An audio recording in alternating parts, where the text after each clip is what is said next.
इगतपुरी तालुक्यात वनविभागाची मोठी कारवाई, वन्य प्राण्यांचे विविध अवयव जप्त।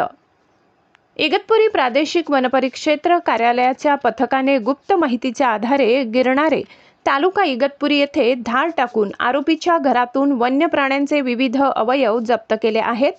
या प्रकरणी एका संशयितास ताब्यात घेण्यात आले आहे।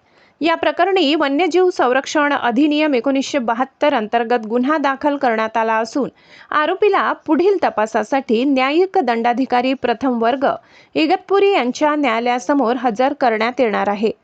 8 मे रोजी दुपारी 3 वाजता प्रादेशिक वनपरिक्षेत्र अधिकारी इगतपुरी यांना गुप्त बातमीदारामार्फत माहिती प्राप्त झाली। त्यानुसार गिरणारे येथील एका व्यक्तीच्या घरात वन्यजीवांचे अवयव बेकायदेशीररित्या साठवून ठेवण्यात आले आहेत।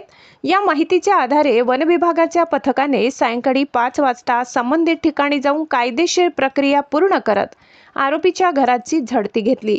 झडती दरम्यान आरोपी चंद्रकांत राजेंद्र माडी वय 33 राहणार गिरणारे बनवाडी तालुका इगतपुरी जिल्हा नाशिक यांच्या घरातून विविध वन्यजीवांचे अवयव जप्त करण्यात आले। यामध्ये सांबर शिंग, काडवीट शिंग, रानडुक्कर दात, घुबडाचे अवयव, साडींदर काटे आणि मोरपिसांचा समावेश आहे। महाराष्ट्र माझा न्यूज प्रतिनिधी भागीरथ आतकरी, इगतपुरी।